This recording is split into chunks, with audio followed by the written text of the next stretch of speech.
And welcome to Car Con Carne. I'm James Van Osel, still being held in captivity. Car Con Carne, if you want to be in on our email list, if you want to find out what's happening on Car Con Carne, you should sign up for the Car Con Carne email newsletter. You could do so very easily on the homepage of carconcarne.com. There is a link in the navigation. There's also a story you can click on. And if you do so before New Year's Day, you will be in the running for a $50 gift card to Byron's Hot Dogs with two lovely locations. That's what I'm saying. I love Byron's. And I mentioned this before. It's worth mentioning again.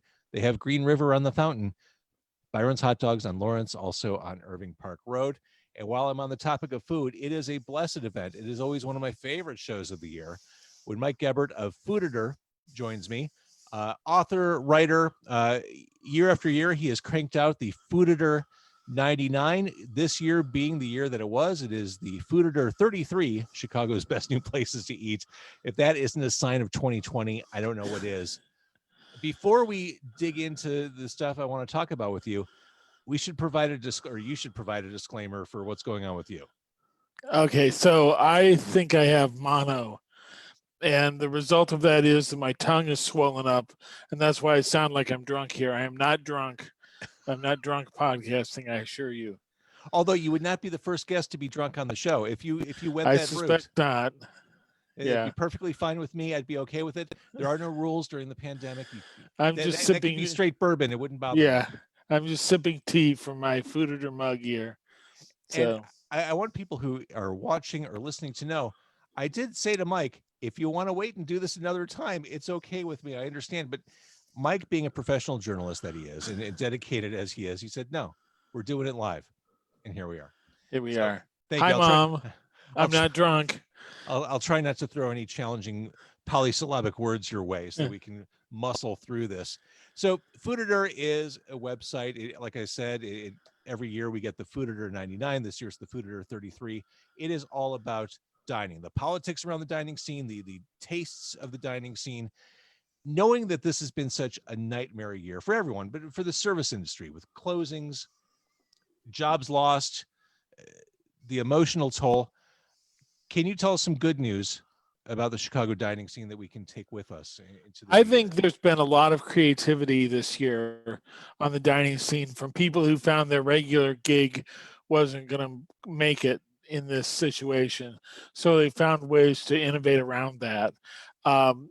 Good example, Noah Sandoval, who has Oreo, which is one of my favorite high-end restaurants, one of everybody's favorite high-end restaurants. And, they couldn't do what they're doing. They've been closed since March. So he got into the Detroit style pizza thing, which has been big this year. And I was going to mention that. Sorry to interrupt, Mike, but Detroit pizza comes up a couple times in the Fooditor 33. Yes. So it feels like a trend. It is a trend. Absolutely. Well, and it's what's funny with Noah and Pizza Friendly Pizza, his place is that it opened in Bite Cafe, which you probably know Bruce Finkelman, who has that and the empty bottle and things like that. Yeah. So when I went to pick up my pizza, Bruce was back there and he said to me, the back of the empty bottle, probably the place in America where the most bands have broken up over the years. I love the empty bottle. I don't know if Bruce likes me, but I like him. Yeah. Yeah, he's actually on here twice because Promontory in Hyde Park has El Oso Cafe in it right now. Another place. It's like a swanky Mexican place, right? Yeah, it's a spinoff of one of my longtime favorites. Let's say I think it was number 3 in last year's book, Birria Zaragoza. So Jonathan Zaragoza from that family is doing like interesting upscale Mexican kind of stuff in there. So no, it's not number 3. It was one year anyway. So innovation. I mean, that's a theme I keep innovation, coming back to. And I think that's the great thing. I mean, whenever this ends and we see who we really lost forever, we're going to see what has grown out of that. I mean, Blackbird closed, and the guy, the head chef from Blackbird, most recently, Ryan Pfeiffer, opened this thing called Big Kids, in Logan Square, which has, these totally over the top, very indulgent sandwiches. Like Um, a collard green there's a sandwich. collard green. That one's actually really nice. Collard greens, grilled cheese kind of sandwich. Another one I really like, as someone who ate a lot of bologna sandwiches going to elementary school, they have a sandwich from using Paulina bologna on big thick bread with potato chips and honey mustard on it, and it's really good. It's just indulgent in all the best ways. So that's kind of their thing. So from Blackbird he goes to doing that, which is nice. And I think that's the kind of thing we're seeing all over. I mean, it's been very much a year of comfort food. So pizza did well. Um, People have been doing a lot of short ribs and things like that. If you wanted meatloaf this year, this was a good year to get it from fairly swanky upscale places. Well, along the lines of innovation, one of the places that made your list is Flower Power, which I wasn't totally sure from the description. Is this basically like a take it and bake it at home? Yeah, but he does dinners each night, so there's a limited number of like prepared dinners with using the house made pasta that they have. Yeah, that's a good one. Wilson Bauer was he worked at Elizabeth back in the day, and I don't know, some other, he was the head chef of Schwa for a while. um and so he's been at kind of the fancy places, but he got married and they had a kid, and he wanted to do something that didn't involve him, being up, getting drunk with the customers at midnight. So unlike Schwa. So he opened up this pasta place with a little machine. They're cranking out different shapes of pasta, and sitting there going chug, chug, chug, chug, chug, as you go in the place. So yeah, but it's really nice stuff. I mean, I've gotten pasta and the sauce to go with it from there a couple of times. And it's interesting. I talked to him the first time I got it. I said it was kind of low on salt. I felt that the sauce was under salt. That he said, well, that's because everybody doesn't realize that you're supposed to salt your pasta water. Which I gave it a few shakes, I think, but I didn't give it the, Uh-huh. that I was supposed to give it. So, um, if you do it properly, your pasta should have enough saltiness that it'll enhance the saltiness of the sauce. So the Fooditor 33 covers new openings in 2020.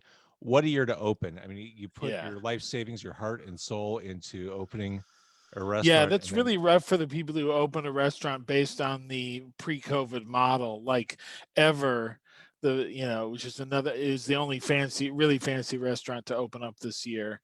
Um, and they're making hamburgers right now. You can get a fancy burger from Ever and fries for like $20 or something. Apparently they're doing really well, selling a lot of burgers out of that place. But yeah, doing the sit down dinner with lots of servers and stuff like that. Someone pouring wine right in front of you. That's tough this year. And you so, say something oh, early on in the Fooditor 33, and I think this is an important thing to just kind of linger on. The main thing is, in a year when we're all stuck indoors and not able to travel, Chicago's restaurants remain the easiest, cheapest way to experience our world and its cultures and pleasures in a safe way. And by doing so, you're supporting the people and their businesses who have responded to this crisis so creatively and generously. I mean, I don't think that can be said enough. I mean, as you yeah. talk about these No, experiences. I love, I would love to go back to Mexico. I went to Mexico City last year. I'd love to do that, but you can't do that right now. But what did I love in Mexico? It was that you could just walk down a street and there were like carts with different tacos available on them. Well, guess what? We live in a city where you can do that too. So, it's a great thing to take advantage of what we have here and go out and, try different kinds of foods. I mean, the other thing that we got besides the Detroit style pizza that was all over the place is the quesadilla, which you take birria meat. Apparently, this came from like Tijuana area. um, and it's like spreading across the country now. You take birria meat, so that's like roasted goat or beef, and you put it on a tortilla with some cheese, and then you have so you've got this gooey cheesy thing, and then you get some broth that goes with the birria, and you can just dip it and eat it. It's one of That like an sounds amazing. I yeah, want and that right now.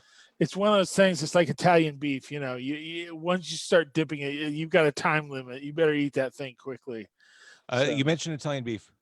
Best place in the Chicago area for Italian beef. Johnny's out in Elmwood Park. Everybody, yeah. Is it even The- close? Yeah, no, I don't think so. I mean, there are people who are fans of like Al's and stuff like that, but I mean, I like Al's fine, but to me, the total experience, including you better know what you want when you get to the front of the line, because you want your beef or your combo, with hot peppers dipped or with giardiniera, whatever you like, you have that in your head so you can just spit it out at them because they don't have any time to waste on you making up your mind there. It's not Burger King where you're going to have it your way. One of my favorite smells on earth is Johnny's. The smell of that sausage Yeah. when you walk in. Oh my god! And it's worth mentioning their Italian ice, delicious. Yeah. Yeah. And that's actually the sauce. That's one of the reasons that Johnny's is such a standout, and ours is too. It's because they're grilling the sausage over charcoal there in the place, which is relatively rare. I mean, there's places that do it on a gas grill, which is fine, but the charcoal grill is nice. We lost a great place at a charcoal grill this year, Duke's down on where was it? It was like 79th South Harlem, something like that. It's like a parking lot now for a bank or something. So RIP Dukes. R.I.P. Well, let's talk more about the places that sprouted up. There's a picture you took to go along with the listing for Hermosa at 4356 West Armitage. Was that the Cambodian fried chicken sandwich? Yes, which Oh my is God, one it of the looks most so good. glorious things in Chicago right now. And it's an interesting story about how our high end and our low end go together. So Ethan, who runs the place, his parents own the building. His sister actually has the Filipino restaurant in front. Um, but they're like Cambodian Chinese. Um, and the parents have a Chinese restaurant, and another sister, she and her husband have a donut place on Fullerton, because the Cambodians are big in donuts. Apparently, this is a thing. Who knew? But I think in these communities, sometimes if something works, it spreads quickly within them. So Ethan, he was a host at Next a few years ago. Fancy, Alinea Group owned Next downtown, and then his parents, built this building, where they had owned a restaurant before, and so he just started it as like a hot dog stand for that area because there wasn't one in the neighborhood. So here's, a Mexican, mostly Mexican neighborhood, Cambodian guy running a hot dog stand, and then he starts wanting to explore his Cambodian, heritage in the flavors there. So he's doing like, um, this Cambodian chicken sandwich. It's just a fried chicken sandwich that's spiced in particular ways, and it's really It looks so glorious. good. It looks Yeah, so good. It's one of the first pictures you see in the Fooditor 33 this year, and yeah. it looks amazing. So so Go. he so he was doing that, and then he started doing other Cambodian dishes. You can go get a whole Cambodian dinner there, um, and that's again the example of the kind of innovation that's going on. People are trying these things that they've always wanted to do. If you're already screwed this year, why not try it? So how much worse off can you be? So One of the things that has been openly wondered, discussed is what have we done as a culture in 2020 that will survive once things get more normal-ish? What things are we going to take from the pandemic era into the future? I feel like a lot of things like curbside service will be expected as we head into whatever this next era is. yes, a lot of businesses have been very good at making that work really efficiently, in bad Chicago traffic, and not letting people get tickets for pulling over to wait for their food to come out. Yeah, that's one thing. I think the way that we're all doing this kind of cashlessly. Now, there's a word that I was not meant to pronounce today. Uh, but that whole thing of you pay ahead of time and you walk up and just take your bag is right there. I think we're going to see more of that you order ahead of time. I mean, that's the thing that I've seen so much of this year is like some of these things, they have limited capacity. So if you want this particular pizza, if you want it on Friday night, you should be thinking about it on Tuesday and put your order in. There are a lot of things like that I had this year that you kind of had to jump on it. And that was part of the reason that I wanted to do this list was I thought some people were kind of intimidated by some of this, or they thought, well, I can't get these things because every time I go on the site, it's booked up or whatever. So, it was good to kind of tell them, well, here's what you need to do and assure them that, yes, you can get this food. Excuse me. I feel so guilty having you on tonight. Another new listing in the Fooditor 33 this year is a place that seems like a bad name for a Google search if you're a business owner. Pizza Fried Chicken Ice Cream. Yeah. That's it's attached to the whole like Maria's Bar Mars Brewing complex down there that includes Kimski. We had Juan Kim on. We did a So past he's the fried chicken part of the equation, and the pizza. Some guy who was just like making pizzas for people, who would like contact him over Instagram or whatever and reserve a pizza, that kind of thing. They started by doing the Detroit style pizza earlier this year, and then by the time I got to try the pizza, they had switched over to tavern cut thin, Chicago style thin, which was glorious. I mean, it was really nice to see someone taking something like that you've had so many times of various levels of okayness, and really putting some thought into it. Like you've heard people say you want to order the pizza well done. I mean, these all come well done to begin with, so the crust is like brown and it kind of crumbles like gingerbread when you bite into it, and the cheese is cooked enough just right, and really good sausage on it. I'm not sure where they got the sausage, but it's just someone like thinking through all of these things and trying to do it really well that you don't necessarily see in some of these kind of commodity foods a lot of times. And So explain again, Detroit style pizza means what? Detroit style pizza it's kind of like a pan pizza. It's got a kind of tall, fluffy crust, and there's some particular things that you do in Detroit style pizza, like you use brick cheese, which is like a kind of more buttery cheddar kind of cheese. And a lot of times what they'll do is just sort of like put chunks of it along the edge of the pizza, and it kind of burns, it caramelizes along the edge in the pan, kind of like Pequods or Berts, the way they have the caramelized edge. And they'll just like some places even put the sauce on cold. I think that's weird. That's weird. That's too much of just too jarring to me. But you just sort of like make rivulets of sauce all along the edge of where the cheese is doing its thing.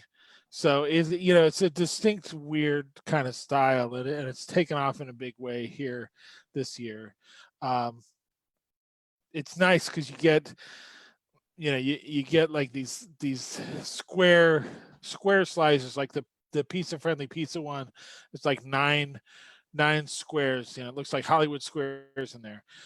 So there's like 9 of them there, and they're just it's very efficient pizza to order and eat that way, I think.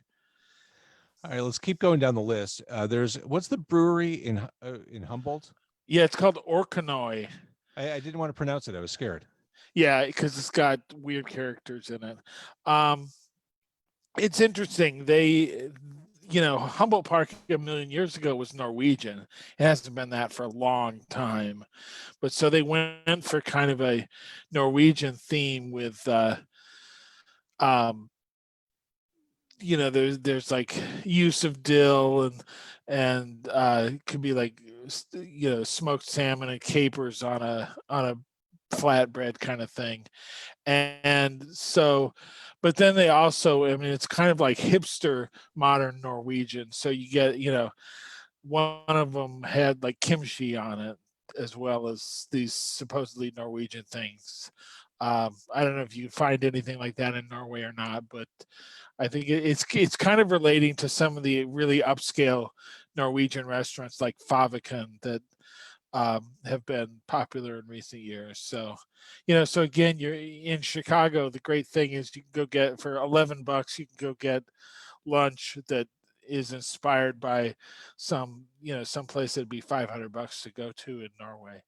So So I love how you know all this background and the origins of the cuisines and the neighborhoods. Did the Norwegian community, would you even know, did the Norwegian community that was in Humboldt migrate to North Center and Andersonville, or was that community already there? Or do you even know?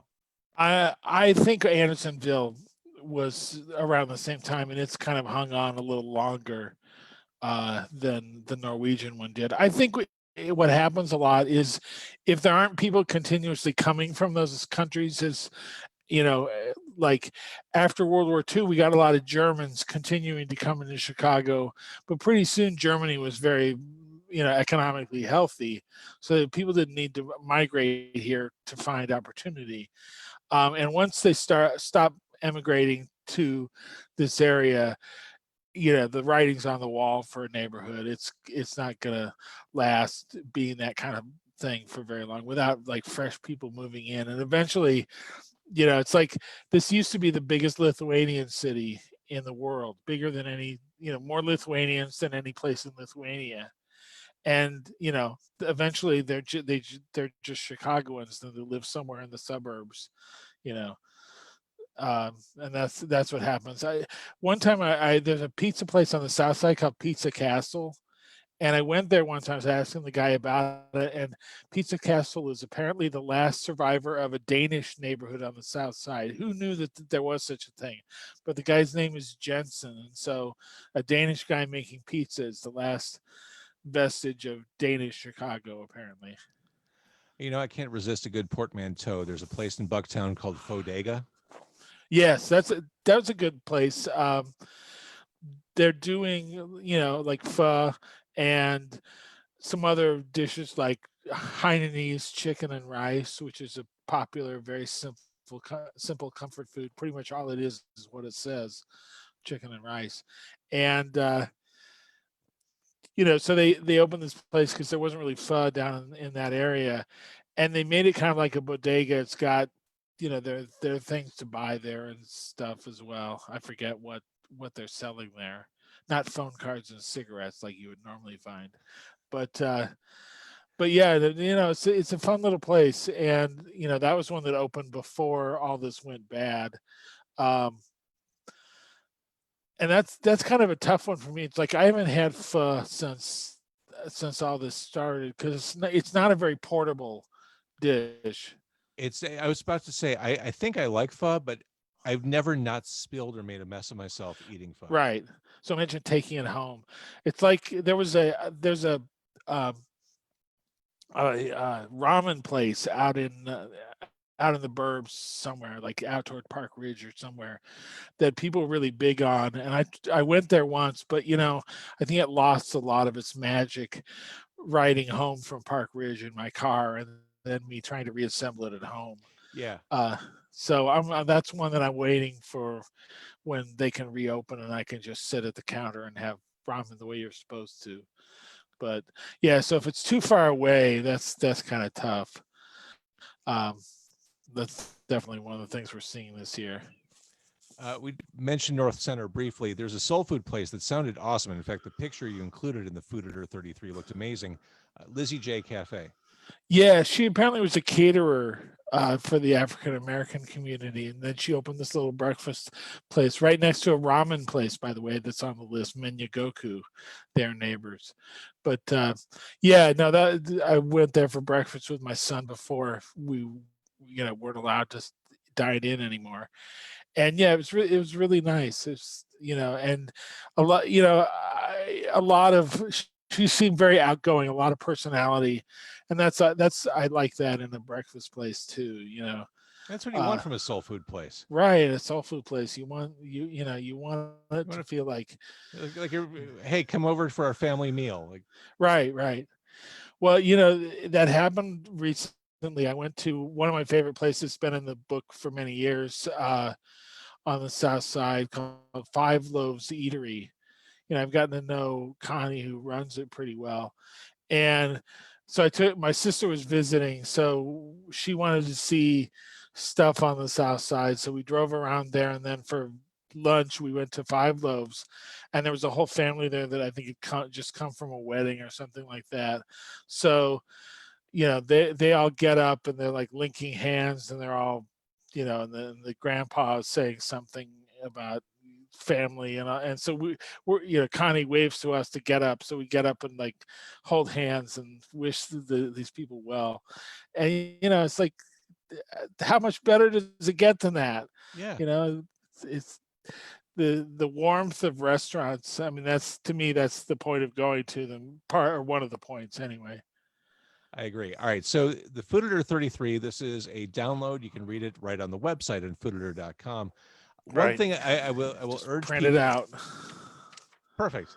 One thing I will urge people to do who are interested in food, in Chicago dining, and restaurants, subscribe to the Buzz List. That's your weekly newsletter you push out, which is a dense amount of writing. I mean, you really, it's like you publish a separate website every week worth of content. And I love Yeah. it. I mean, I feel very plugged in reading Buzz List every week. Yeah, a lot of it synthesizes what's out in food media right now, but it also gives me an excuse to comment on it myself. So, yeah, that's what it has. I love the line, "Locked down so long it looks like up to me." Yeah, I try to find good punny headlines for the items in it. I'm a sucker for a good pun. Yeah. Mike Gebert, fooditor.com is where we go to find your writing, really indispensable stuff. You know, I'm a fan of your writing, and you're one of my favorite guests on earth. You're so knowledgeable about our culture here in town, the city's food scene. I love talking to you. That said, I feel horribly guilty keeping you on while you have mono, and your tongue is like 4 sizes too big. It's Detroit pizza size at the moment. So what we'll wrap it up, and I'll leave it at this. Go to fooditor.com, check this out. Keep your eyes open for what's happening on Fooditor. Subscribe to the newsletter, to BuzzList, to know what's coming next. And I think you join me, Mike, in wishing the best for this scene and the restaurateurs and the businesses, and making it through, and getting on the other side of this when they can be firing on all cylinders. Absolutely. I mean, that's the thing. It's like, it certainly has affected me far less than it has most of them. So it just seems right that I should spend money, get food from them, support whatever they're doing to get through this, and encourage other people to do that too. Yeah. So that's why I did this. Yeah. This abbreviated version of the Fooditor 99. Eat local. Support Yeah. these people. Yeah. Mike, feel better, please. Lots of Thank fluids. Lots of rest. I hope you're well enough to enjoy the holidays. If not, I hope you heal quick. And I'm sorry Thank you're you. ill.